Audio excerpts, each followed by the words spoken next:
How can I get rid of this stuff at the bottom? I don't know, but we're live. Hello, everyone, and welcome to the Tesla Talks podcast.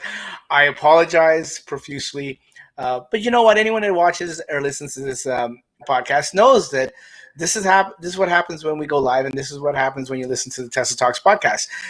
We say 8 o'clock. 7 minutes. And 7 minutes behind. Yeah, 7's not bad. Seven could be a record. Thanks for joining us today, folks, and thanks for tuning in. Today we have a special episode on the Tesla Talks podcast. Today we are talking with two special individuals from the Charge Across Canada trip. Now, if you don't know what this trip is about, stay tuned. In the next hour, we will explain it. We will talk all about it. These two guys that I have on the panel tonight, they're the guys that were brave enough to actually do this. So I had to get these guys on. I know it was a little while ago, and you guys can tell me because my memory fails me, and I forget what date it was. But you guys can tell me what the date was. But let me just introduce you guys. We'll start from the top, and we'll work the way to the bottom, if you don't mind. We have Jef Fisher. He's one of the gentlemen that did the trip. Welcome to the podcast, Jeff. Good evening, everybody. I don't think I've ever had you on before, have I? No. I apologize for that. Jeff is. Why would you have him on, anyways? Like, for what reason? No, he's. Well, I was going to say. Listen. What I was going to say. He's a very avid Tesla enthusiast. He is a contributor in the Tesla community and EV community. Even he goes to all the EV meetups and Tesla meetups and stuff like that. And he's very active in on social media, especially on Facebook, where he contributes and helps out with a lot of the questions and answers in the Facebook groups for Canada. So that, and he is also your friend. And that person that you hear in the background there that asked that question is Cyril Wheeler. He's been on the show before. Welcome to the show again, Cyril. Thank you. Thanks for having me again. Yes, no problem. He was the additional person, or the second person, or the first. I don't know. I'm not naming any priorities or anything. He was one of the two people that was on this drive across Canada, and everyone in the YouTube chat says hi. We have Bill Hamilton. We have Julio. I apologize if I mess up your name. We have Montermo. We have Kaz. We have a few people in the chat and are watching us live. Thanks for tuning in. Thanks for taking your time, folks.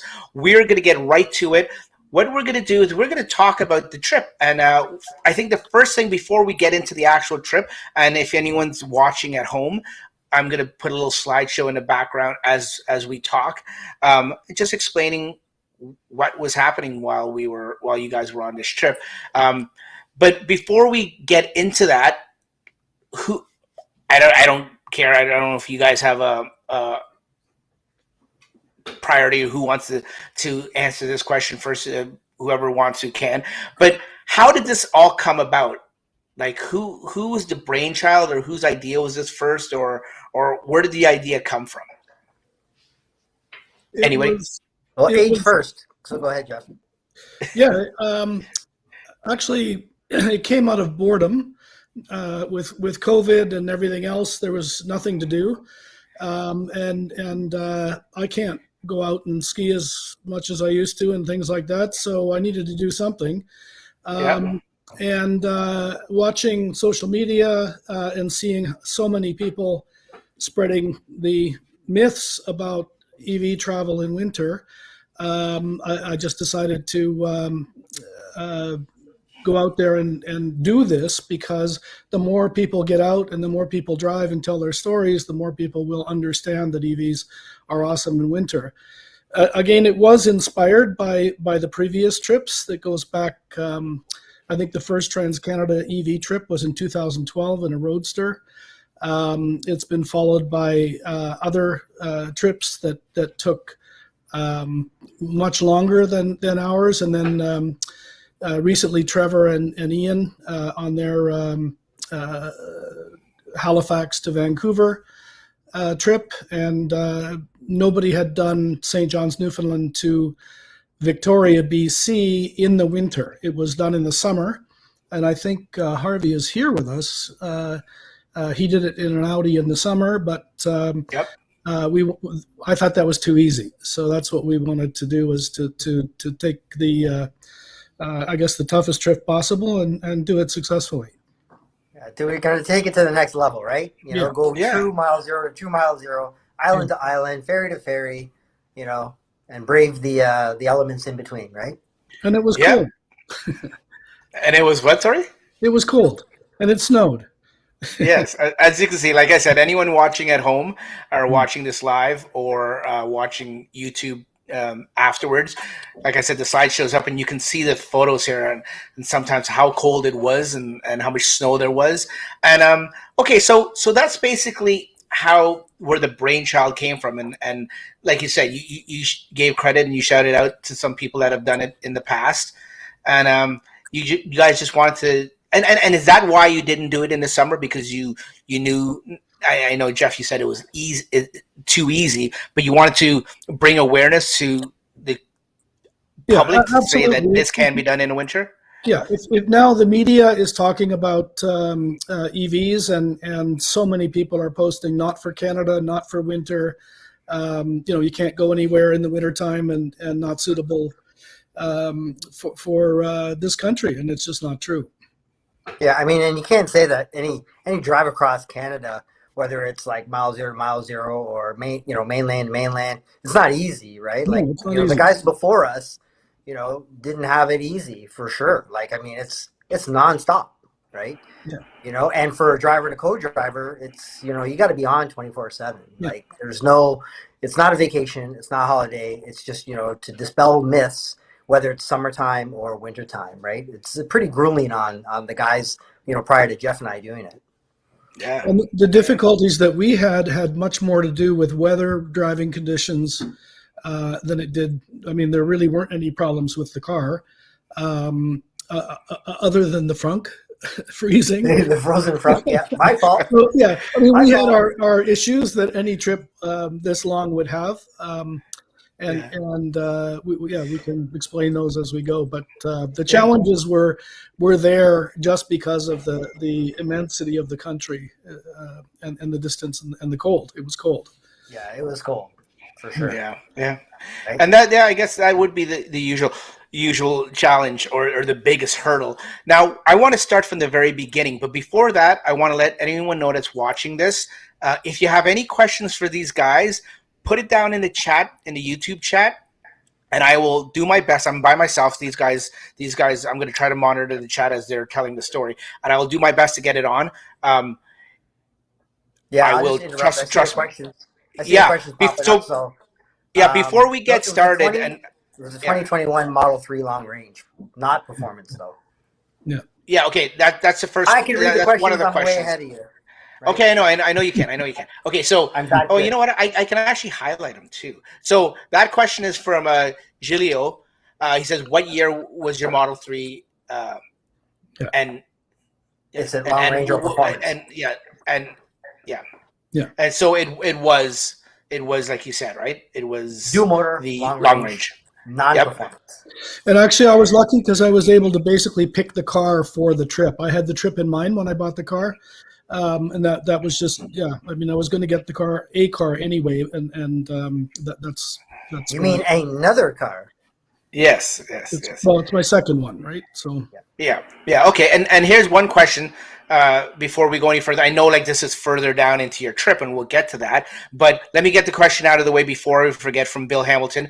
He says, how the heck did you manage the supposedly closed section called Kicking Horse Canyon? Yeah. East of Golden? Was it at night?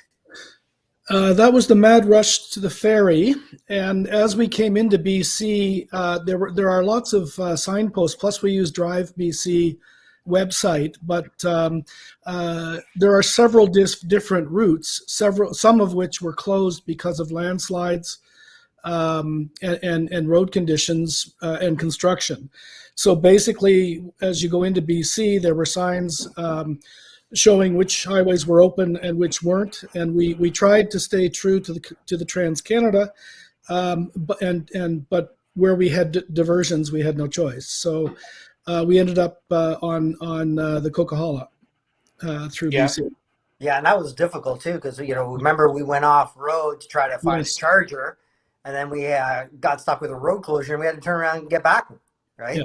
Yeah. I mean, maybe you were sleeping at that point, but anyways, that's what I remember. We're driving off the highway.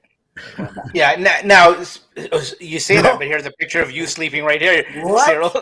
Now, before we get into that, dummy. That's a question. That's a question. Like, how did you guys do this? Did you just split up the driving tasks evenly as much as you could? Well, Cyril, you answer first, and then I'll tell the truth. Okay. So here, I'm going to answer the question as honestly as I possibly can. So Jef paid me an astronomical amount of money to drive him across Canada, to say he went across Canada. So I accepted. I took the money. I'm Cyril, I'm going to stop you. I'm going to stop you because not everyone knows you're joking, and they don't know your sense of humor. People might let's try to be accurate as possible for this podcast. I know we're all personal friends, so we all know the jokes and the little jabs and insides and stuff like that. But for the people at home that may not know Cyril, they may actually think you're serious. So honestly, you guys split it up, did you not? Because I talked to you guys a few times. Yes. Yes. Okay, I'll try to keep it honest. Jeff and I did split the driving, and I was, be honest with you, it was pretty much even, like all the way across Canada. And when we weren't going to push the envelope too far, you know what I mean, to try to push us when we were tired. We just kind of like nodded the other guy, woke him up, and, it kind of helped us, whoever was driving to the next charging station, and we switched out. So it was really good. It was, I guess maybe I was a little bit more mature than I expected to be, but we didn't push ourselves past the stupidity level, right? That's good. So I was proud. I was proud of how we did it, and I think myself how mature I really was. Yeah, and I think also the challenge really is you don't know as you're going into it how it's going to work. We didn't have any preset schedule or any idea. No plan. The beauty of the EV is you're stopping every 2.5, between 2.5, 3 hours for a break, and we kind of talk to each other and say, you good for another leg? I'll do another one, and it was as we went, but I think we were both aware of how tired each other was, and how tired we were, and I know at the very end coming into Victoria, I drove from Nanaimo to Victoria, but just before Nanaimo I had to stop. I had tunnel vision and couldn't make the finish, so we switched. Yeah. And I think we did that. There were a few times that I remember driving through the blizzard in south of Calgary, coming into Calgary, and I had tunnel vision, and I had to wake Cyril up and just say, you're on, and so I could grab a little bit of sleep, and then as soon as I felt recovered enough, I spelled him off. So. Yeah, but it wasn't that you woke me up. Like I wasn't sleeping, so I don't know what you're talking about.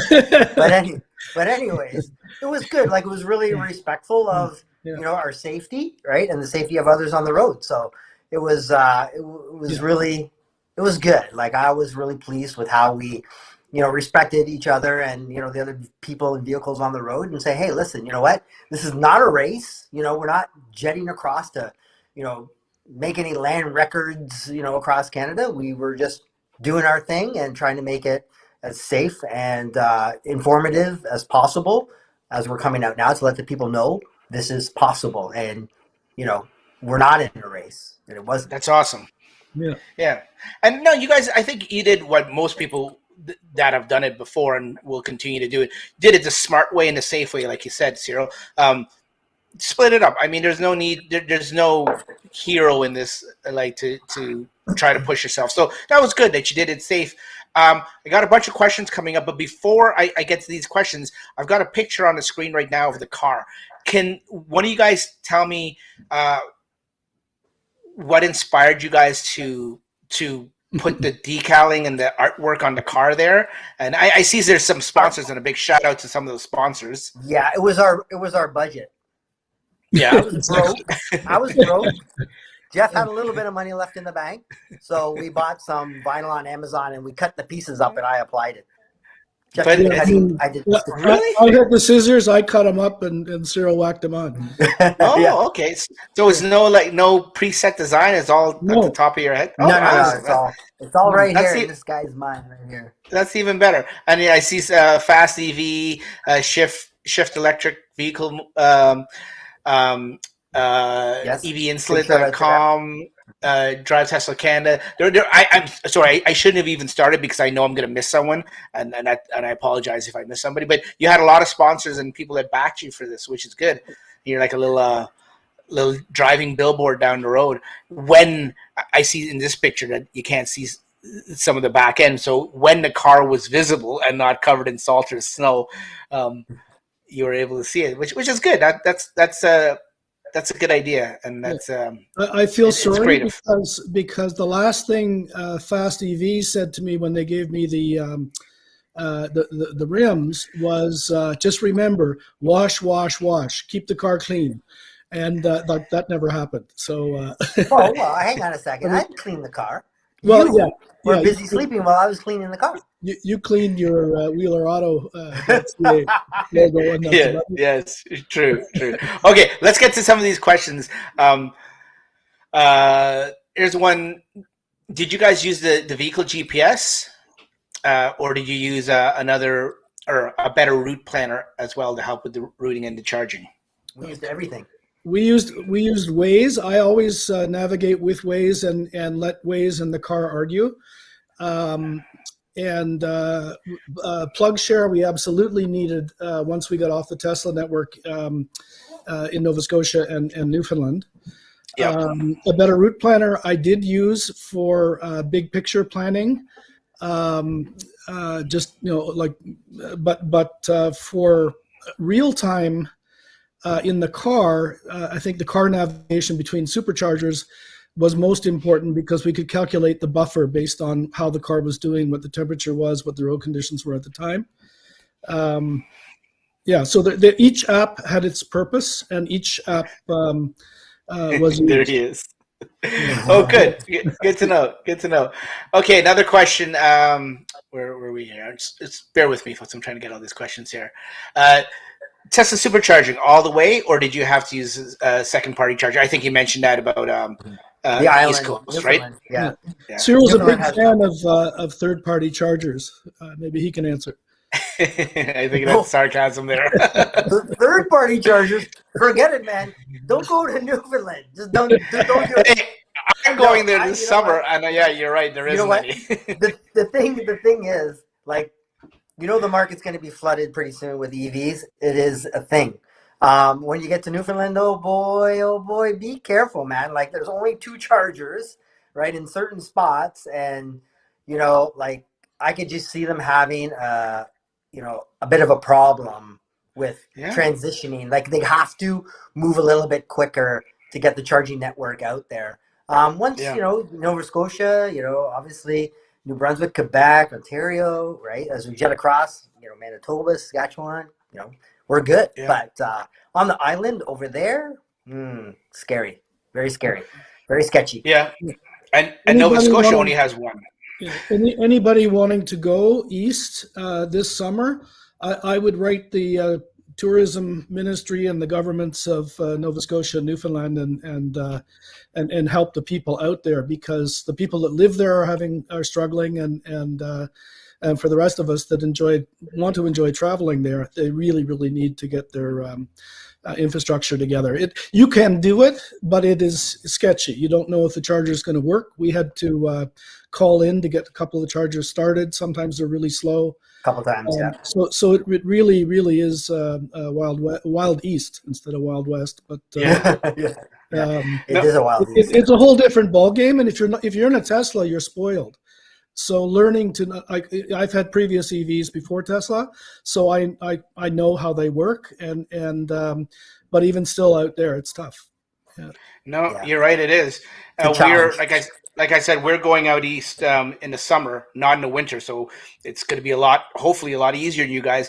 But my biggest thing, I was telling my wife, we're trying to take the ferry over to Newfoundland, and we have a certain time we have to be at that ferry. And you guys, when you guys start telling the story in a little bit, you guys can touch on that. And after I come out of New Brunswick and I go into Nova Scotia, it's all public charging, and I'm like, I had to give myself a big buffer because in case one doesn't work and I have to make it to the next one, or like you said, call the company and get them to reset the system or something like that. Or somebody's there and they're charging because they're on the same schedule getting to the boat as I am. So yeah, it's going to be a little nerve-wracking. I'm worried about that, but like I said, I put contingency plans into place, and hopefully we don't run into that problem. They do need to get their act together. There's one ChargePoint charger that's in a really important spot on the west coast of Newfoundland, and the screen is just black. So the actual charger is working, but there's no interface. And I think somebody had defaced it. So when we called in, they were saying, "Well, what's the station number?" And it was missing. There was no station number. So it took us about 45 minutes on the phone. I think, that was 45-minute wait. Yeah. Before. So, yes. I mean, we're conscious of the clock, trying to keep moving, and these kinds of setbacks are just they're going to happen when you're off the Tesla network. When you're off the grid, yeah. Jeff, what is that? The app that you used that showed the pictures of people that were charging there, like a day or two in advance. That was posting pictures. PlugShare. Yeah. PlugShare. Okay. So for the people that want to go out there, like Bailey, like you, right? Get that PlugShare app, and then you'll see what's happening before you even show up, right? Yeah. Plus, I had our FD cards from ChargePoint. ChargePoint. I have BC Hydro, which I used on the way back because they have nice free chargers. And what else did I have with me? I think I had Green Lots and others that I didn't need, but I had about 5 different charging apps in my cards. Yeah. That is also a good tip for anyone out there that's obviously maybe not planning the cross country like you guys did, but are planning a family trip, or by themselves like I am.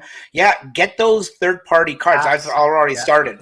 Yeah. Well, to get the apps is one thing, but also try to get the physical card or the little NFC cards.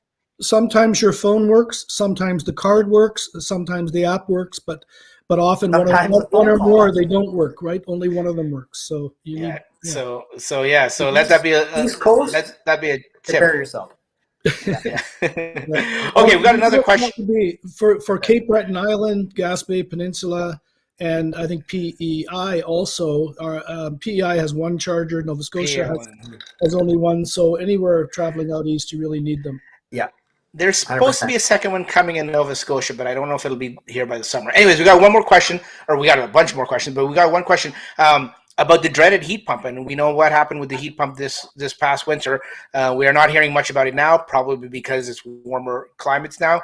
Hopefully we don't hear about it at the end of the year when weather starts to go down. But how did the heat pump work out for you guys? What temperatures were you guys able to keep the car at while driving? We had temperatures down to minus 28, and then about 3 weeks before we left on this trip, I was in Sault Ste. Marie, it was minus 36. And so that trip gave me confidence. We had no problem at all with the heat pump. The heat was not an issue. The car was fine. The only problem with the Tesla Model 3 is that the driver's window by the mirror will ice up, right? Really? Yeah. Yeah, the driver's side mirror. I mean, we had really cold, and we were, we had terrible blizzards and everything else. So we had a lot of ice form on the mirrors. Down by the mirror on the driver's side window. In the quarter glass, like where you look out to see the rearview mirror? Yeah. Yeah, that's the glass has to be adjusted tighter to the seal. That's within spec. But anyway. Okay. Anyway. Well, that's a separate podcast. That's a separate. But here's the kicker too, right, Jeff? We have to let people know that we had EV Insulate. Yep. So we had the battery pack underneath the car with some foam insulation, and in the interior we had some EV Insulate to keep the cabin warmer, right, as well. Yeah. So the HVAC system doesn't work as hard. Yes, exactly. Heat pump's not working quite as hard. Shout out to Paul Hindle, right? Yeah. EV Insulate. I'd recommend it if you're going through really, really extreme weather. Oh yeah. I've actually had people ask me, "Does that stuff work?" I'm like, "Yeah, it works." I can't speak to it because I don't know the expert lingo and stuff like that. But I've used it. It works. Your battery is like, are you going to leave your cell phone outside in -20? If you are you going to insulate it to protect it, to give it, the maximum battery, life that it can have? It makes sense, right? It makes sense. Keep it in your pocket, keep it in your jacket. Yeah. You want to protect the battery and keep the battery as warm as you possibly can. So, yeah, in theory, the whole idea, it works. I think it did work and it did help us. I mean, especially when we were going through that storm. Remember, Jeff, I had to turn the heat off like a million times when I said, hey, listen, we're approaching like 1-to-1 ratio here, man. We got to shut everything down. And if we fog the windshield, then I'm going to turn the heat on. But if we want to get more range out of this car, we got to shut the heat down. So it's important. And at least we kept the cabin warm. Like, we weren't cold, right? Like the windshield was fogging up. The cabin was comfortable the whole time. Like we weren't, like, our toes weren't freezing, our fingers weren't freezing. It was just like, I got to shut the HVAC off because we need the range out of this car. Right. So but we had conditions then where it was -22. We were plowing snow over the front of the car. I mean, it was pretty intense. Yeah. It was intense. And transport trucks coming out sideways too. Yeah. We have another question here from Raymond, guys. Which winter tires was on your Model 3, and were you happy with them? On my EVs, I guess the first one was the Leaf in 2018. I put Momo North Pole W2s on, and I was super happy with them. They're about half the price of all other premium winter tires, and they're awesome. They're really hard to get. Quattro Tires in Quebec is the only importer, and I know that the winters are in stock right now. Because it's summertime. Obviously, the winters are going to be in stock now. Well, no, but they run out all the time, so it's rare that they're there at all. So sure. Yeah, but I swear by them. I've got them on both my Teslas, and I had them on both my Leafs. They're awesome. Yeah. Okay. Where am I here for the questions? Just bear with me. Oh boy. He says, oh boy. Here's a question from Scott. Any hiccups with the Chatamo? No, Chatamo's really reliable. But Chatamo was good. Yeah. It's slow, but it's reliable, right? Yeah. Well, I mean, 50 we never kilowatts. got 50 kilowatts. We got maybe max 46, 48 at one time. So, I mean, it did its job. It max was 50. We would see 44, 43. But it's certainly enough to charge and certainly enough to keep the battery warm while you're charging. So it's the best we have on the island, man. Like it's the most we could possibly get out of that sucker, right? Yeah. Yep. And then we got one question. We'll take one question. Keep typing your questions in the comments, folks, if you want these guys to answer. But we're going to go to one quick question right now, and then we're going to get these guys to start their beginning of their trip and then just briefly go through it. And if you have questions as they're going through, we'll stop these guys and try to get your questions answered. So this one is from Bill. Did you guys use full self-driving? Was it involved? What's that? Exactly. No, this was before it was released at the time you guys. Am I correct in saying that? When you guys were in the middle of this? Yeah, I don't have it in my car. We used Autopilot, and actually in my 2019 car, it has radar, and Autopilot works, and I've used it. But actually, there were software updates just before we left, and basically it was useless. It's better now. I've been using it again here now, but we completely gave up on Autopilot. During the period we were traveling, I don't know what that update was, but it was absolutely useless. And also you have to realize too that the snow-covered roads and conditions prevented us from using it a lot. But when the roads finally did clear, you'd think, oh, great, now we can turn it on again. And it would we'd have phantom braking, and it was useless. Yeah, the phantom braking is bad. even if you had like radar, the conditions that we went through, autopilot, full self driving, like my car has it, it wouldn't have worked. Like it was just packed full of snow. There's just no way you're gonna. In the rare occasions when we had a clear road, it was not performing well. It was the software, because it's much better now than it was. And you mean when I had a better road? You always drove when the sun came out, right? So. Yeah.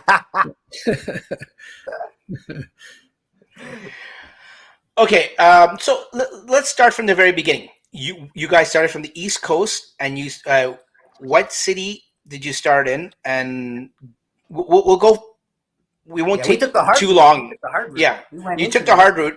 Yeah, we'll start from the East Coast and tell me what city, and we'll go province by province. But we're not going to dwell on each province too much. Just tell me your highlights of that. A lot of people don't realize that you have to drive. You have to get the car to the East Coast, right? Yeah, you're actually, and get it back home afterwards when you hit the West Coast. So you're actually doing the country twice, if you think about it. Yeah. So I left Burlington on February 23rd. Picked Cyril up in Halifax on the 25th, I think. Yeah, wanted to get me out of the car on the 26th. Right. And then, tried to abandon him on the highway shortly after that. But we took the ferry I picked him up in Halifax at the airport. We drove straight through Cape Breton to North Sydney, took the ferry to Port aux Basques, and then drove to St. John's in a day, basically. We slept on the ferry, right, overnight.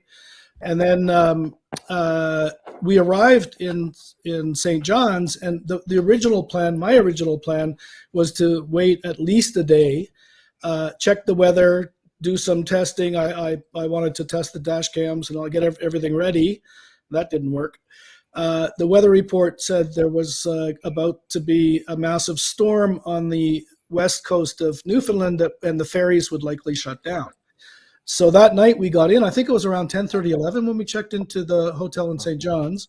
It was late, and we were tired. And but we realized right then that we were going to have to just sleep for a few hours, get up, and get going. Otherwise, we risked hitting the storm that we hit anyway. So yeah. So then that was and those beer pictures, somebody gave us that, and they were in the hotel in Victoria. But anyway, yes, this is St. John's, and then the ferry. Sorry, the slideshow is going too fast. I can't. Yeah. I don't know how to slow it down. Sorry, guys. Yeah. Anyway, so we met John Seary in St. He got up at what time was it in the morning? We left at 7:30, 8 o'clock. 7:30. Yeah, because we left at 8. Yeah, 30. And John Seary came down to see us off with his kids. He's he runs the EV Society out there, and it was nice of him to see us off at Mile Zero in Newfoundland. This picture is Mile Zero in Victoria. But anyway, so we started driving. Crossing Newfoundland was fairly easy and uneventful. The car was doing really well in terms of consumption.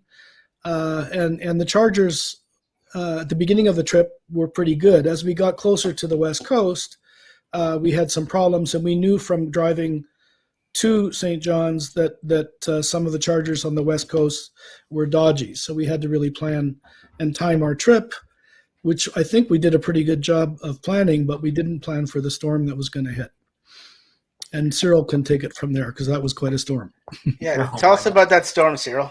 Well, I mean, I drove when the weather was nice, right? So, I mean, I drove when the sun was shining in the morning, and when we left St. John's, and I think it was Deer Lake, right? We needed a charge in Deer Lake. Deer Lake, we had a long charge, right? And we had charge. You had to do the second run, right? So we enjoyed our nice meal. We were taking our time, and then we were watching like our charging, and because we had all the stats going out to St. John's, everything was looking really good, and the car was performing, I think, beyond our expectations. So we were pretty confident that, okay, we're going to leave at a certain time, with a certain charge. And then Jeff said, well, let's, maybe get a little bit of more of a buffer, right? Which was, smart. I mean, like for an old guy, he's pretty freaking smart.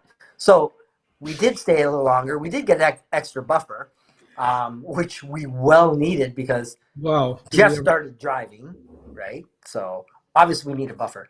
And then we hit that massive storm. So, and then it became a whole different challenge, right? To try to get off the island and make the ferry, right? So when we started knowing, seeing the snow coming, the temperature dropping, it became a numbers game. And between Jef and I, we just had to start really thinking about driving technique. You know, I mean, but there was no one to draft, right? There were no vehicles. There were no vehicles on the road. You couldn't tell where the road was. Yeah. Nobody plowing, right? No it was and there's no tracks to drive in, right? So we have everything fighting against us. And yes, we had a little bit of a buffer. If we had known this, we would have had a bigger buffer going through. Luckily, we called the ferry several times. Yeah, the ferry knew we were coming, and we have now an intimate relationship with the ferry people. Now, so you guys called the ferry because now you're trying to make it to a ferry, and you don't want it to leave without you guys, right? Yes, right, because it was critical for the whole trip. Right, yeah, it was like this was the beginning of the trip, right? So, on the other hand, it was good that it happened because it prepared us for the rest of the trip. Like, we didn't, like, after going through this in the beginning, set the tone for how we need to react or act for the trip to come. So it was actually really a good thing that it happened. And we, you know, through the grace of God, made it like on zero charge and minus, you know, battery in the red at minus 16. We limped it to the charger, right? And then they're still holding the ferry for us. So let me ask you. So this I didn't know, and I'm assuming a lot of people don't know, or maybe it's just me because I'm stupid. But you said it went into the minus? The car actually does that? It doesn't just hit zero and it was like minus 16. Minus 16. 16 what? Kilometers or percent? Yeah. Yeah. Kilometers. Wow. So that's a reserve, right? Yeah. I knew that Port aux Basques was at sea level. And I knew that we were quite high up in the mountains. And I knew from the drive there that the first thing you do when you get off the ferry is you go up and up and up and up. So I knew that if we made it to the top of the mountains along that coast, that we'd have a good chance to make it because we were going to get, well, actually, we were plowing snow, right? There was so much snow on the road that all I knew was that there was a descent at the end, and we had fingers and everything else crossed that we'd just be able to get to the charger prior to the ferry, which was the other issue, is that we needed a charge to get on the ferry because the car had to spend the night on the ferry and get to the next charger on the other side of the ferry. Right. So we had to charge for, I think it was only 15 minutes. Just to get 5%. Pardon? Just to get 5%. Yeah, 16 minutes to get 5%. Yeah. We went from below to minus, it was minus, I don't remember, minus 3 or 4 at that point. And then we went to like a 5% charge and thought, great, we got lots. We can get on the ferry and we'll make it to the next charge, which we did. And then the snow caught up with us again. So yeah, I mean, we were coming down the hill to get to that charger on 0% for probably 20 clicks, 20 maybe 20 kilometers, at least on zero. And Jeff's like, "What are you gonna do?" I'm going like, "You just slow it up, no heat, and away we go." We had a routine. Cyril was operating the HVAC, and I'd just say, "Give me a blast." He'd blast the defrost, clear the window enough I could see. We'd shut her down again, and I mean, it was nursing the car and the momentum because there was so much snow on the road. It was tough to judge the momentum to keep the car going. So because we could have bogged down. It was a lot of drag. The snow was that deep. Oh my God. A lot of drag. A lot of drag. We were dragging. We had no choice though. Like we had a lot of drag. We fought everything we could possibly fight. We went into the negative. We went into zero. We ran it down like 20 clicks to nothing. But you're at the point of no return.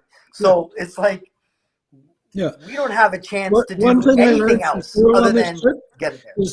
The one thing I learned from him was just keep going. And that's what we did. Yeah. That's all I said. He's just like, just keep going. We cannot stop. We're at the point of no return anyways, right? Yeah. So we just need to do what we need to do to get it there, pray that we get it there, and we got it. And from there on in, we learned a valuable lesson that we what was that lesson? We shouldn't take anything for granted that we're going to run into a shitstorm anywhere across the rest of our trip, you know? And we need to be prepared for it because we weren't prepared for that. The buffers that we were leaving were fine and they were calculated, but they didn't take everything into consideration, and that is accumulating snow. Mother Nature, man. Yeah, I mean, that was the worst storm. I've lived in Canada a long time, and that's the worst winter storm driving conditions I've ever seen. Wow. Yeah, wow. Like snow right over the car. Yeah. Crazy. Yeah. Oh, wow. So picture that, folks. You're driving, whether you want to say you're trying to do a cross-country trek for a record or anything, but you're driving in a foreign province, so you don't know where you're going, but you got to catch a ferry. You have a certain deadline. Your battery is dying. You're now into the negatives. You shut off the heat, so now your windows fog up every now and then. You got to blast it just to see where you're going. You can't go too fast because the driving conditions are treacherous. Yeah, there's no one else on the road. You can't pull over to the other side of the road because you're just gonna get stuck. Because you guys were telling me before, there's just even more snow on the side. So yeah, just picture that. Like most people would have just stopped and turned around and said, "You know what? Screw this." You couldn't turn around. There was nowhere to turn around. Yeah, true. Good point. Good point. Turn around. Yeah. Okay, so nowhere. Point of no return, man. That was Newfoundland. Just keep going. But I got to say one thing about Newfoundland. One thing we agreed on when we got to the ferry is that Newfoundland deserves a massive customer service award because the people were so good, so accommodating, so friendly. When we got onto that ferry, they were basically waiting for us. Shut the lights off, yeah. The lights, there were just lights left in one lane, and we followed a guy in. We got in, and the lights were all going off behind us. It was, and you know, they were all saying, "Great, you made it," and yeah, I mean, it was amazing. I mean, they didn't know we were driving across Canada. We were just saying, "Hey, listen, you know what? We're coming. Like just like regular Joes, and we've booked the ferry." So, well, that's even more amazing. They don't know you from Adam. They didn't have to. No, we explained. You know, we explained that we were trying to get there, and we knew we were. Yeah, we're doing our best. And would they keep the gate open for us? And they said, "Yeah, sure. You know, if you get here 10 minutes before sailing, we'll try and let you in." And they were so nice and so accommodating. It was great. That's Canadians for you, or even better yet, East Coast Canadians. They'll give the shirt off their back for you. I mean, they were amazing. That's awesome. So nice. Okay, so that's Newfoundland. So you get on the ferry, you go over, and I don't. Correct me if I'm wrong by just brushing over that. You go over the ferry, and now you're in Nova Scotia, and that's where the mainland part of your trip begins. You want to walk us through Nova Scotia? Well, we're on Cape Breton Island when you get off the ferry, and the first thing we had a huge bonus of 5% charge. in North Sydney, about it's only about maybe less than 10 kilometers from the ferry. Yeah, I think it was like 10, 16 kilometers, something like that. There's a Sobeys there with a flow charger. And we made it there, and actually it was funny because when we got there, I think the parking lot was clear.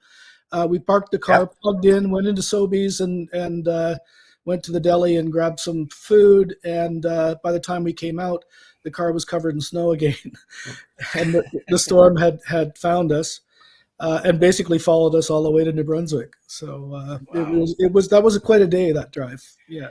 So. Now, from the ferry and all the way to New Brunswick, correct me if I'm wrong, you guys didn't use any you still haven't hit a supercharger. This is all still public chargers, right? Yes. The reason I asked that, I mean, I knew the answer, but I want to let everyone at home know.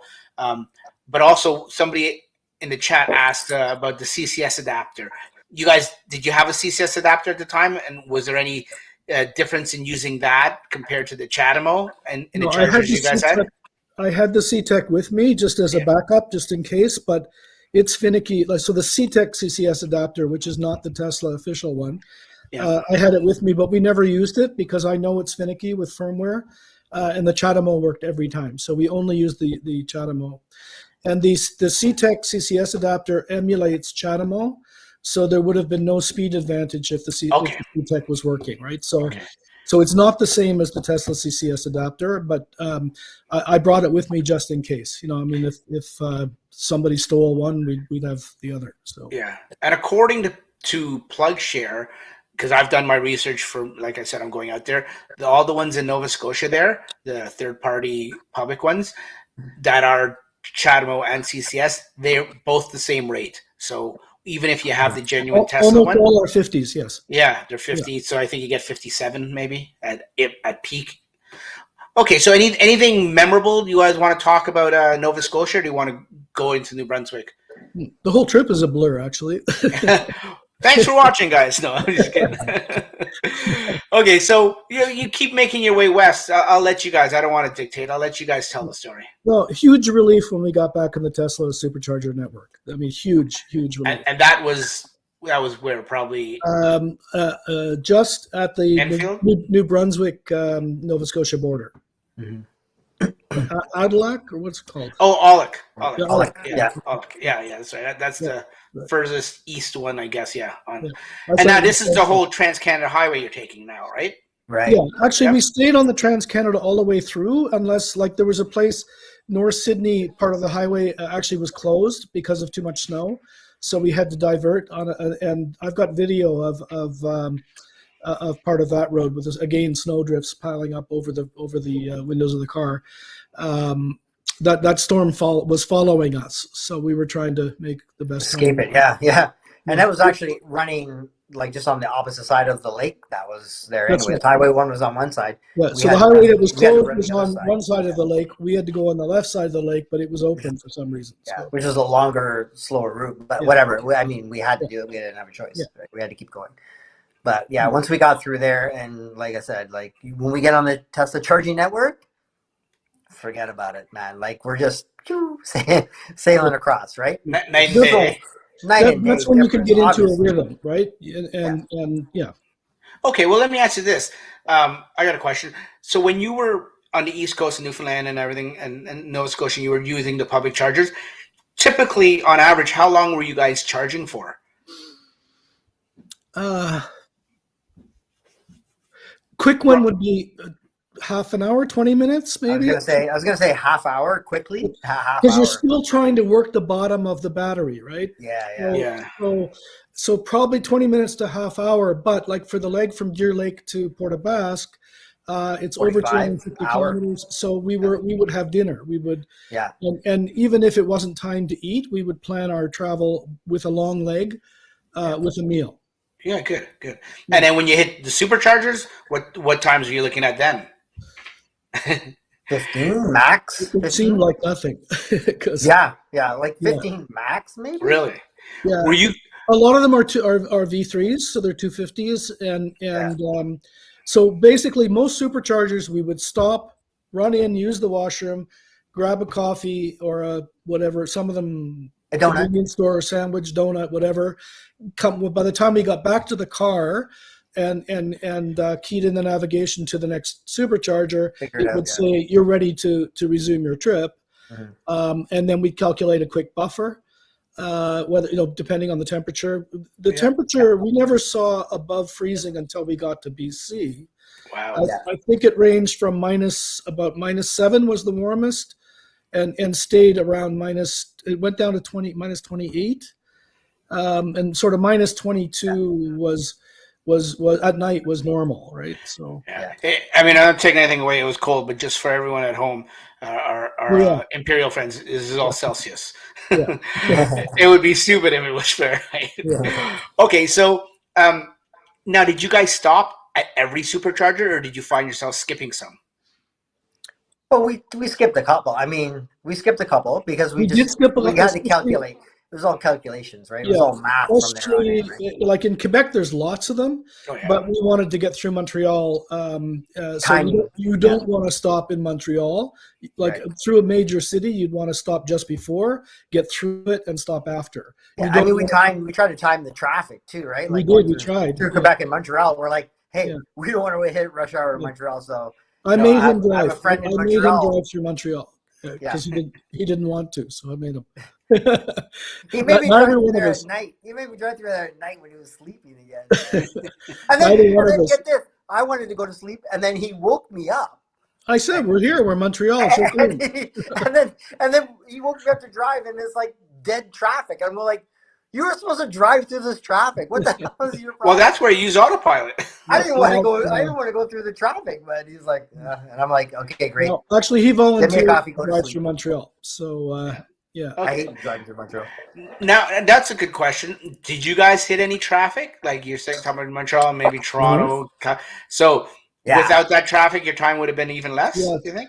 Yeah. So Montreal, but it wasn't really bad traffic. It was traffic, heavy, but not. I mean, you can sit in Toronto for ages if you hit it wrong. But yeah, but you didn't drive through it. I drove through it. You were sleeping. Well, I was watching. There was traffic. There was a lot of car. traffic. I didn't want you to hit anybody. Traffic, right?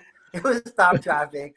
Let's not. Hey, Dak said we have to be honest here, okay? So let's be honest, right? Yeah, cities suck. He gave me the car in the city and stop traffic. Now, did he give it to you, or just how it worked out, though, Cyril? No, that was the deal. He volunteered for Montreal, and I said I would do Vancouver. So we knew that was going to be a challenge. Yeah. Okay.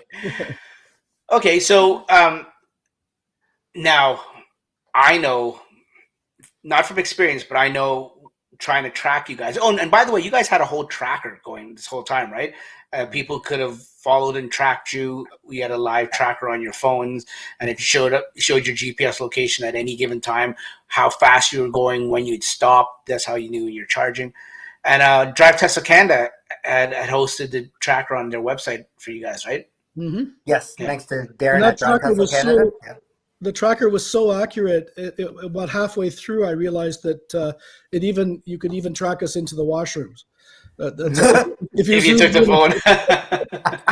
Yeah, true. No. Okay, so didn't have audio. Yeah. Now, when you guys get through Montreal and you hit Ontario, the reason I bring up this tracker and everything, because I was tracking you guys, and I think I went to bed at one day, and I woke back up after a full night's sleep, and you were still in Ontario. 30 hours, yeah. I was going to say, how long? 30 hours?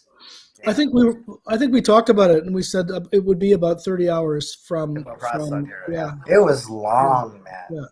Ontario's way too big. Terrible. It's terrible. I think we should divide it up into reasonable. It should. I've heard that before too. And anyone that's not familiar with Canadian geography or even Ontario, the reason it's a big province. Don't get me wrong. I mean, there's some stats, some comparisons of how many other countries you can put in the province of Ontario and still have more room. I forget what they are off the top of my head, but because we have the Great Lakes and you have to go around the Great Lakes, that's what takes long.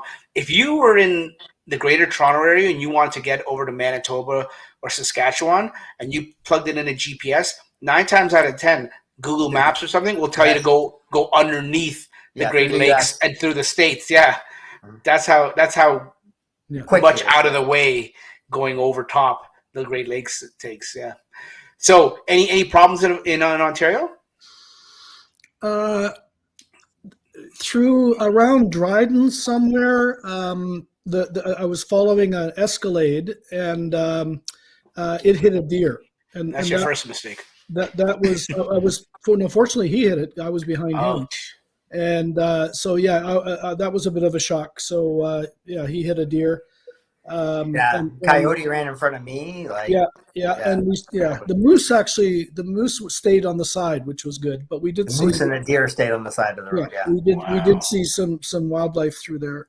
Yeah. Oh, good. So I was wondering, you went across one of the most wilderness countries in the world, and you must, whether it was winter or what, you must have seen wildlife. So yeah, that's good to know. I'm glad you didn't see it the hard way or the dangerous way and collided. Was that person in the Escalade okay, I guess? I think he just clipped it at the back. From what I saw, they pulled over, and I mean, everyone's got cell phones and everything now, so the other traffic kept going. It was also snowing at the time, so yeah, we did not stop. Okay. They didn't go off the road or anything. They just pulled over. So, did the deer make it? Do we know? That I don't know. I think it just clipped because I saw the hind legs go up. But it was a shock and made me. It certainly woke me up. I can imagine. I can imagine. Okay, and then from Ontario, giving a little Canadian geography lesson. Next comes Manitoba. How was Manitoba weather-wise, drive-wise? Oh, I didn't care about weather-wise and drive-wise. I cared about the shower.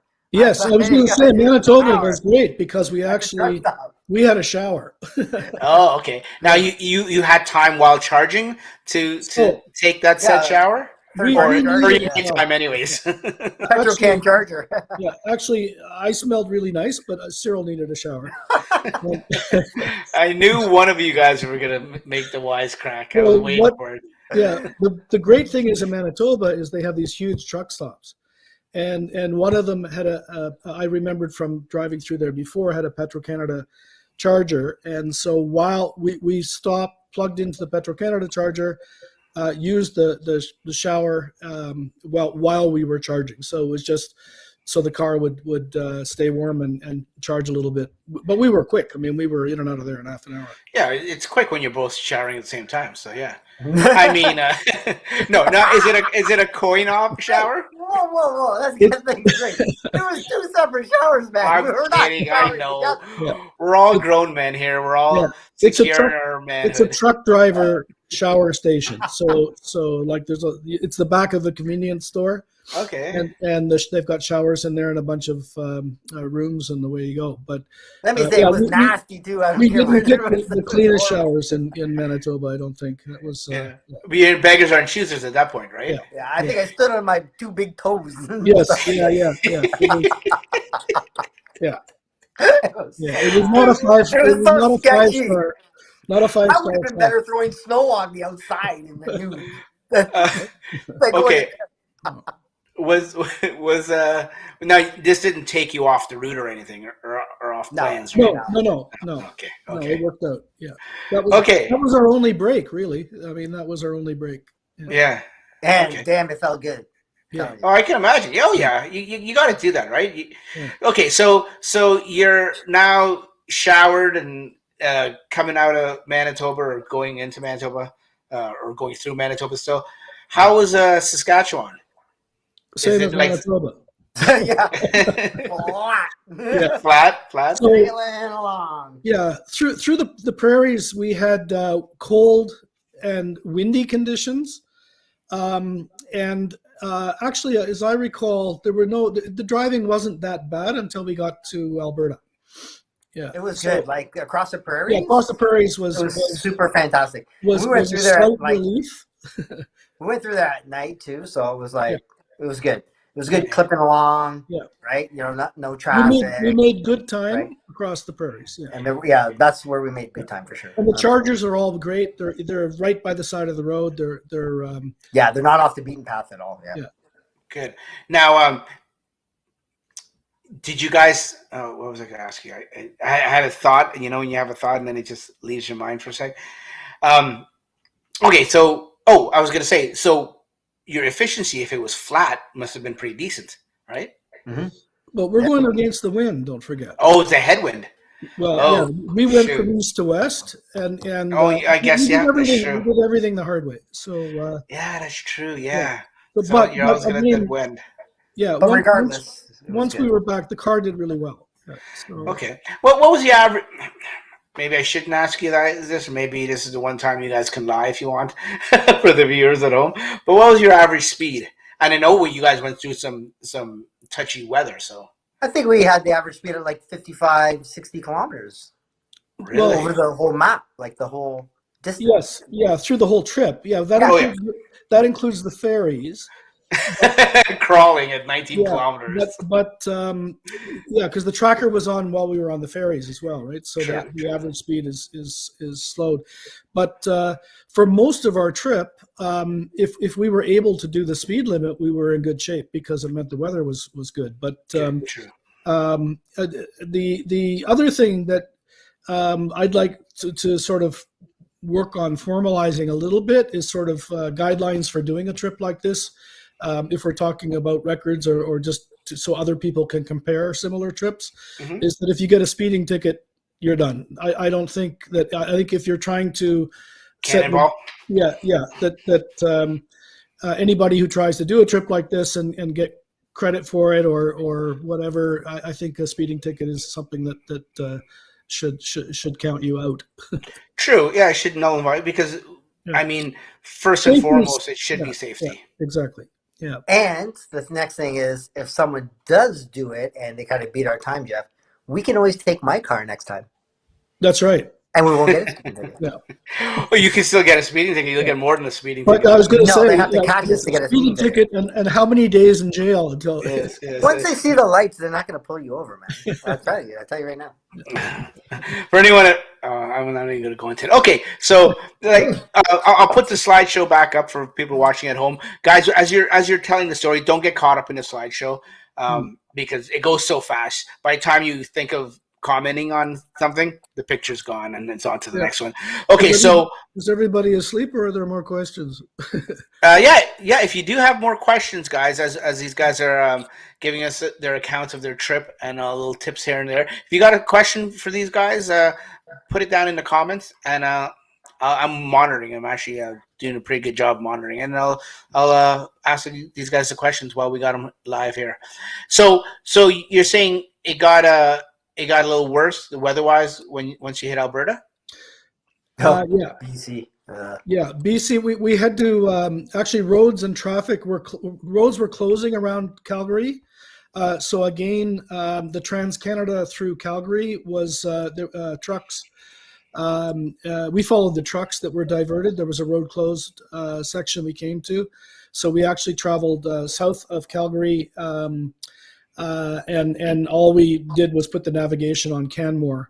And by the time we got to Canmore, the weather was a little better. But through Calgary, it was, actually, I have friends in Calgary that we were going to run out and wave to us. But if they did, we wouldn't have seen them. It was pretty horrible. Yeah, it was horrible. Yeah. Wow. I was hoping we'd get some muffins, but that never happened. So then you get to is there anything of note or that was remarkable that you want to mention? Yeah, only that once we hit BC, we were I think it was around 3 a.m. when we were in Medicine Hat, and that's when we were calculating. So Medicine Hat is just before the BC border, and we were really trying to figure out whether we could meet the Horseshoe Bay ferry. And it was a long way. It was funny because people online were saying no way. I was mostly concerned about getting almost there and then traffic in Vancouver, because I used to live in Vancouver and I know how bad the traffic is. Because the ferry was at 8:45, I believe, that we had to get that ferry, and we made it. So that whole day. I mean, we were tired, but I think we were also psyched, and we were really focused on doing everything we could to get to get that ferry. And again, I learned from Cyril. I'd say I don't know about I know that we're going to go through at rush hour. The traffic's going to be bad, and he just said, "Let's just keep going," and we did. Perseverance. Yeah, the push was on. I mean, like I said, safety first, right? But the push, it's like when you see the finish line, right? Like you got to give it that last kick. You cannot let off at this point. Like for Medicine Hat on, I was just saying, Jeff, you know what? Start recalculating everything. Yeah, and again, I was just going to say, and what we're talking about is all the calculations you have to do to know exactly how much energy the car needs, just enough to get to the next charger. And again, you have to take all the driving conditions into account. And so when we're talking about, doing everything we can to get there, it's not going fast. It's driving as efficiently as possible and charging as efficiently as possible. Yeah, that last, like I said, from Medicine Hat on, it was, for me, it was like, you can visualize the goal, right? Like that ferry is the goal. And when we're this close, we cannot let up. Right. No, so actually, this close was still far away. That was a lot of distance we covered in a day. I didn't realize that because that wasn't really, the distance wasn't in my head. It was just the calculate. Like I know I left all the calculations to you, and you know me, like I kept telling you to change it all the time. Yeah. Recalculate it, try a different method. Yeah. I must have told you like leaving Medicine Hat like 5 or 10 different times. Check another route, check another planet, check another charger, right? Yeah, well, it wasn't so much the route, it was how, which charger we should stop at. Right, on the route, because remember around Hope, there was a landslide, and yes. Yeah. When I know from living in Vancouver, when you get to Hope, it feels like you're almost home. But there was a landslide and there were detours, and the detour took us further away from the charger that we needed to get to. And we actually turned around and did go a different route to get into Hope, using Waze or another app. So yeah, working the apps all the time, always having a plan B was critical. So that you can keep going and you're never stuck. Like if you run into a barrier, you know what to do next, and that's hard to do. You know, you have to use your resources too. Like, I mean, we're going through BC, we're going through mountains, we have crappy cell connectivity and stuff like that. So, we had someone, in Richmond, BC, Ken from TeslaMarket.ca, helping us, try to coordinate like the ferry for us too, right? Yeah. And we're just like, you know what, just like book it. We're almost there, and we had to decide. You have to use your resources, right? We had to decide at one point: do we book the ferry or not? Are we going to make the ferry or not? We need to have a ticket with us, and Ken. Once we decided to commit, Ken booked the ticket, and it was on our phones and away. We just barely made it there too. Oh, so close. We were like, remember, I was like screaming at you. You're like, "Oh, it's okay. There's no traffic," and then you're in the HOV lane and you're behind this van, and I'm going like, "Just get out of the HOV lane and then pass them." Like, what are you doing? Like, we got to make this ferry, and you're like, "Well, you're so casual," and I'm like, "Dude, stop being casual, man. Like, there's a sense of urgency here." And he's like, "No, I don't want to cross the chevrons, and it's illegal." Like, well, I don't care. I don't care about the chevrons. Yeah. It's not a medium. It's not a curve. Just go around this guy. Go around him, man. Or get out of the driver's seat. No, a ticket would have ruined it. Ticket would have ruined it. You did the right thing. I get what you're saying. Yeah, you want to drive safely and everything, but it sounds like Cyril was the push without being annoying, and I know he's not annoying, but he was giving you a little bit of encouragement and push, which made it happen. So you guys catch this ferry. How long is this ferry? I let him out in the highway, but I picked him up again. So that was a running joke. Well, I remember hearing that. So how long is this ferry going over to Victoria? Not very long. No. Sorry? No. The ferry from BC to the island. From mainland. That's another thing that I really wanted to do on this route was to take the Horseshoe Bay to Nanaimo ferry, because the original BC portion of the Trans-Canada started in Victoria to Nanaimo and Horseshoe Bay. So I wanted to stay true to that route. True to the route, yeah. We could have gone to Tsawwassen, which other cross-country trips have done, and gone straight to Victoria. But it was me that made that mistake and said, let's do it this way. Because it was harder. That last stretch of highway was hard. Yeah. And we also had to charge in Nanaimo, which we had to go back up. Which was out of our way. Yeah. From the ferry. We had to go out of our way to get back. So we had to double up on about 10 kilometers of highway there. So it was even longer than I initially thought. So, but we did it. We did it. Wow. Okay. So you get it. You get there. You want to, do you remember, or do you want to share your final time? Or do you remember your final time? Sorry. Yeah, we arrived. We arrived at it was kind of unfortunate because we were at midnight on March 4th. I was really hoping we'd come in under midnight, but we were 12 minutes after we arrived at mile 0 in Victoria. There it is there. That's there. Yeah, and these people were up at midnight waiting for us. So that's amazing. We thought they were completely nuts, but we realized it might have been us too. So, well, we knew we were nuts when we left from St. John's. We knew we were nuts. Those people were exceptional, exceptional over there for sure. 100%. People in BC. So from St. John's all the way to Victoria. 116 hours. 116 hours. How many kilometers or miles do you have? 7,834, I think, is the number. But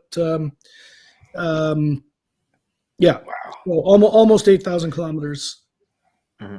Yeah, in 160 wow. hours. Yeah, and again, I think if we had done that in a gas car, our stories about what happened and how we did it would not be that much different. About the driving conditions and everything else, it would just be the charging that and calculating that makes it a little bit different. But I don't think a gas car would have been all that much faster than us. It would have been boring. That's all I know. Yeah. Okay, I got a few questions here. Let's get to, and once again, like I said, folks, we only have another 10-15 minutes here. But if you have any questions, put it down in the chat below, and I'll get these guys to answer it. So here's a question from Scott. I've got something in the way here. He says, "Oh, if you don't mind saying, did you calculate the total cost for the charging trip? For the charging?" Can you show the yep, graph? While you get that ready, I will. The graph, yeah. Yeah. So fortunately, the Tesla app came out with charge stats just before this trip. So I think this one is really, it's very simple to look at and shows everything really clearly. It includes the entire trip from leaving from Burlington, Ontario, going to Halifax, picking Cyril up, going to St. John's, driving across to Victoria, and then my wife and I driving home. So it's all there, and the projected gas amount, the savings, and this is just when the supercharger prices went up. So in my head, I had projected about half of this cost because I was calculating before the trip with the lower cost before the chargers became more expensive. But still, it went up a ways, like halfway through, right? I think we were in Winnipeg or Saskatchewan. We left on the 27th, and then it went up. By the time we got back to the Tesla, actually, we were just into Ontario when the charges went up. Yeah. So we had a few cheaper ones. I have all of that written down, but basically, the graph there shows the actual costs at the time anyway, right? So. Yeah. Wow, that was amazing, even for that price. Harvey has a comment here. It's not really a question. He says, "Kudos to both of you to take on this trip in the winter. What a great adventure! Congratulations." Thank you. Harvey, and again, Harvey did it in an Audi with Kent. Yep. Hold on, where's his name gone? Anyway, yeah, he did it in October, I believe. And their time was almost exactly the same as ours in the Audi in the summer. Yeah. Okay. Here's another question from Fruitian. I hope I got your name right. Hi from New Brunswick. Do you think you could make it across Canada as fast as you did if it was in a non-Tesla EV? Because we just talked about the gas car. So if it was a non-Tesla. I don't think so. No. You wouldn't get the whole network, the whole charging network is what makes Tesla, the number one. There's no other, manufacturer out there putting EVs out on the road that has the infrastructure to support to do it like this, right? So, you're gonna starve at chargers or starve to find chargers or ones that are working, right? It's not even Tesla has ones that don't work, but it's just it's rare. Yeah, it's true. It's true. Harvey asked another question here. Was the Trans-Canada Highway open east of Golden? No. So that's where east of Golden. We did go through Golden, but then we took the Coquihalla because so it's tricky because the Trans-Canada splits there, and then there's Highway 5. So you've actually got three major roads, all of which do the same thing. The Coquihalla is much newer, so it's not officially the Trans-Canada, but the signs on the road indicated that there were landslides in on both of the major routes that go further west. So we cut and took the Coquihalla. Yeah. Yeah. And I think this may be a good point to mention too, or a good time to say, you guys, I don't know if you wanted to mention this or not, and if you don't want to mention it, then I'll just pretend I didn't ask it or mention it. You guys planned on doing this before February, right? Like you want to do this around New Year's, and there was a lot of obstacles even out of your control that were affecting when you guys went, right? Like the whole thing in BC with the floods. Yes. Yeah, we had the COVID, how it ramped up in January, right? Yeah. Then we had the floods, like in BC, and there was still some, I think, in Nova Scotia, right? And then then the truckers, we didn't know what we're going to run into with the highways, right? Yeah. So we delayed everything, and while the trucker thing was still going, I think Jeff and I just said, you know what, like we just gotta wing it now. Like, they're leaving, they're vacating. We might still run into a little bit, we might not, but at that point, it's like we're running out of time, right? We're gonna miss our window of opportunity to get it in the worst weather conditions, right? Because that was the key. Key was to fight it in the worst weather conditions as we could. Yeah, and I was checking, like Drive BC. Each province has a version of Drive BC. I think Drive BC is probably the best, which gives you road conditions and I mean there were times in December, January, February when there was no way. I mean, Vancouver was completely cut off from the rest of Canada. You had to go down south to the States and come back up again. The number of landslides and how they fixed that highway. I mean, when we came through, really, we saw lots of evidence of construction, but I was expecting much rougher roads and more detours. We actually, that part of the route was amazing that they've repaired as well as they have. That's awesome. Yeah. Another question is also, how was your return trip? Did you guys take it slow and play tourist? I did. Hell no! I got my ass on the ferry, ass in the hotel, and ass on my plane to come back to work. There was no time for no plane tourists. No, not even like I'm going to go out to BC. Like it's maybe out there, maybe it's not known, maybe it's known. But the people of BC, I'm coming out there to do some support for them. So I'm going to try to get client base out there to help the people of BC out, service their Teslas, and give them the support they need because they don't have it, apparently. Yeah. That's what I heard. So, good things coming to BC this summer. And there's a lot of Teslas. There's a lot of Teslas in BC. Oh, you think? Yeah. So to answer Fruitian's question, you just took your time and I think you said earlier in the podcast here, your wife met you out there and you guys just so Cyril flew out, my wife flew in, and we went and spent a few days on Vancouver Island with my son, who's now living in Squamish. We visited his place in Squamish, and then visited friends in Crow's Nest Pass. So we took Route 3 along the U.S. border, the southern route, which also had been closed earlier in the winter. And then in Crow's Nest Pass, I woke up one morning, the first morning we were there, and tested positive for COVID. So that was it. We just had to get in the car and drive home. So we did. Yeah. And that's why it's taken so long to do this podcast. I was really sick for a month, and it was not fun to get COVID on the way back. Anyway, I'm glad I've recovered. I'm glad you recovered too, buddy, and glad you're better now. I'm glad you recovered because I have no one to hassle me. So glad you're back. Yeah, sorry, Kent Rathwell. Sorry, Kent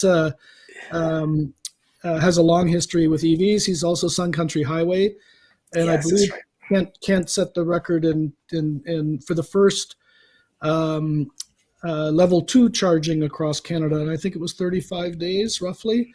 So yeah, I've been paying attention to all these trips because they're historical basically, and each one gets better and better, and the whole infrastructure is getting better. There's still some work to be done, but basically it can be done. Yep. Another quick question here. If you guys know, if you don't know, then we'll just pass over. What was your average watt hours per kilometer for the trip? Sorry, and it's Freudian. Oh, Freudian, like Sigmund Freud. Okay, so I know that in Newfoundland, when I looked at it, I was shocked because it was around 180, 185. That was before the storms. When we hit the storms, we were around 220 to 240. Wow. And I do remember looking at it in the mountains. There were, when we were going up huge mountains, it would go up as high as 400 when you're going up through some of those passes. But the average for the whole trip was about 179 when I got back. Oh wow! Yeah, so the car is pretty amazing. It did really well considering the weather. Yeah, the car did awesome. Like there's just no. Yeah, the only complaints about the car were really the vision at the time. The software was bad. It's much improved. Yeah, but it would have been so nice had it worked better. It would have been nice to let the car do a little bit of the driving. Yeah, well, instead of all of me driving. Yes. Good point. I agree. Got one more question here, and I think we'll wrap it up. From Corey. Here it says, if there was anything you would do different on the trip, what would it be? Now, get a better driving partner. One that I knew I was. You beat me to it. I was just about to say. No, and in seriousness, is there anything, or you guys thought everything went smoothly and you wouldn't change anything? There was nothing really to change. I mean, we knew it was an adventure. Pretty much what to expect. Hitting that storm the first day. I mean, we knew that was going to be a challenge no matter what. We're going in the wintertime. We're going against, the wind. We're going against all the odds. We're going against, me. I was worried more about the car and the heat, the heat pump until they, fix the issue with software. Were we going to have heat? Are we going to have, some technicians stop and fix us up along the way, or never mind that. Just give us a part so I can fix it. But no, there's nothing really that we would have made differently. There's nothing we could have done differently, right? There's one thing that I would do, and that's not put the CHAdeMO adapter in the front. In the front, yeah. So, don't put anything in the front. Oh, tell us that story quickly. That was a huge mistake. So it started because going to the airport in Halifax, I forget who he was, but the person I was picking up in Halifax to go with me insisted that I get the car washed before I picked him up. And he was half joking, but actually the temperature did go up to this guy. Yeah. And he's the technician. So the temperature actually did go up to -5 that day, which I thought, great, it's warm. Let's look for a car wash. So I had enough time to wash the car before going to the airport. And yeah, I mean, it was -5. It was like everyone was in t-shirts. So anyway, I picked him up at the airport and we drove out again. We passed the last supercharger. We were into Nova Scotia where there are no more superchargers. We pull in to use the CHAdeMO adapter and the front doesn't open. So fortunately I had a technician with me because there was quite a bit of effort that Cyril put in to getting that frozen front open. That was not easy. So don't put important things in your front when it's cold.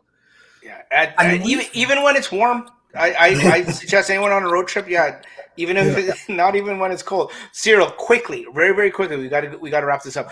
But quickly, how do you fix that problem when your front gets? Well, I mean, we always had this problem with the Model 3 when it came out, right? Since 2018. So the 2018 had a primary, secondary latch, right? And one would work or one wouldn't work, and then you have to pick it.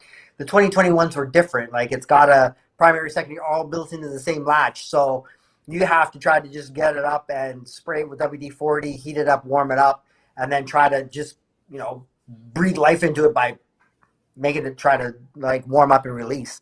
Okay. But like I said, 2018 to 2020 is different. 2 latches on either side that you'd have to, like pop off and go in there and manually do, right? So, oh wow, I mean, like there's probably YouTube videos, all of this stuff, whatever. Right? yeah. Okay, Okay, but that was. I mean, we lost time. That sucked. Yeah, and that sucked. that was probably besides the driving conditions, that was the other human error that I wouldn't do again.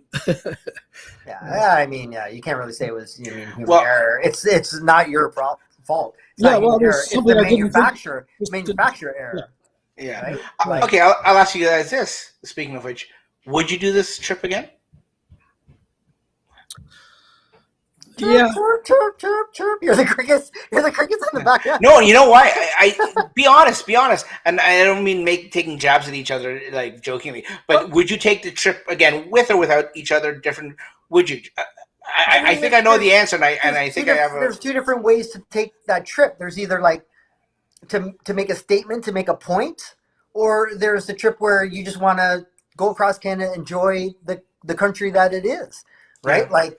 Definitely going across Canada to enjoy the country that it is. It's beautiful. It's great. Yeah. And I highly recommend people to do it in the summertime, right? You know? And do it in an EV. Yeah, I mean, you can still do it. You can do it. In an EV, it's even better to do it, obviously, in the summertime. Yeah. You can enjoy it.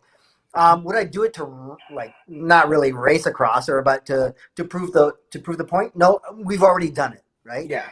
We've already done it. We've already accomplished. Our goal was to prove the point and dispel the myths of getting across Canada in the wintertime in an EV. We've done that.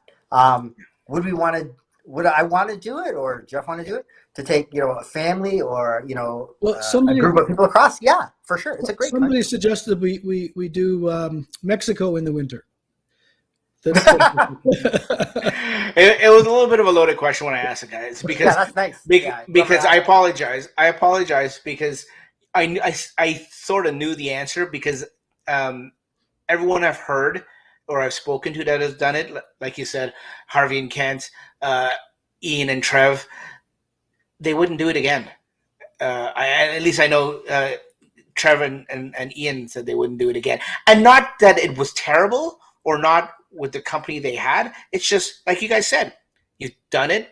There's no need to do it again. You did it. You proved that you can do it. It's grueling. It probably takes years off your life, maybe. It's debatable, but it's black. It could be done. Yeah, your hair. Yeah, you didn't I had a full head of hair when we and you had a full head of hair. Okay, guys. Thanks very much for giving us your another challenge. I would consider it. So I'm not. You know what? Yeah, like I mean, if someone's gonna like challenge it and legitly do it and be successful and shave like 16 hours off our time, I'm a competitive guy. Yeah. No doubt about it. We know that we could do better. Yeah. I mean, and it's all relevant to like everything that's involved. Winter going east to west. What time of the year it is? What are you driving? Like, I mean, hey, let's call it what it is. Like, there's other EVs out there on the market. Like Audi did it in the summertime. Like, would Audi want to try to tackle this east to west, mile zero to mile zero in the wintertime? I don't know. Would they want a professional driver like myself who's smart and intelligent? Probably, yeah. They would want to hire someone like me. You're right. Though there's so many EVs coming on the market or are already on the market. Somebody will do it in a Cybertruck when they come out. Yes, in a Cybertruck. Yes. And I will have lights and siren on my Cybertruck and a snowplow on top of it. Snowplow we could have used. Oh yeah, I can imagine. I have a guys. For my Cybertruck. Thank you very much for joining me on this. This was a special podcast, and I'm glad I got you guys on. I appreciate your time and effort to take time out of your busy schedule. Like I said, we wanted to do this earlier, but we had to wait till everyone was healthy and everything. And I'm glad we did, and I'm glad we were able to do it. So thank you very much, you two, for to begin with, doing it and proving to everyone that it can be done once again, and in the Tesla community and in the EV community. But also thanks for coming on and telling everyone your story. Thanks for hosting it. No problem. Thanks for having us, Dax. Thanks, no Jeff. Problem.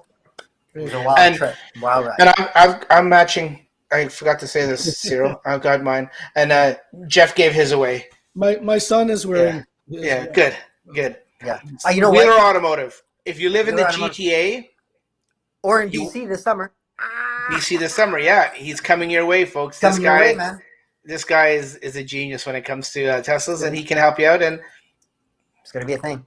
Yeah. BC people, watch out. Yeah. Coming for you. And this is coming in a couple days, the CCS review. Someone just mentioned it, so that's coming in a couple days. You'll be surprised when you see what happens. Thanks very much. We're coming up to the 1 hour and a half mark, and I think we should end it here. Thanks, guys. Thanks for everyone down in the chat and all the viewers that were watching and participating and contributing by asking questions. Thanks very much, guys. We'll catch you on the next one. Take care. Bye-bye. Thanks. Bye-bye.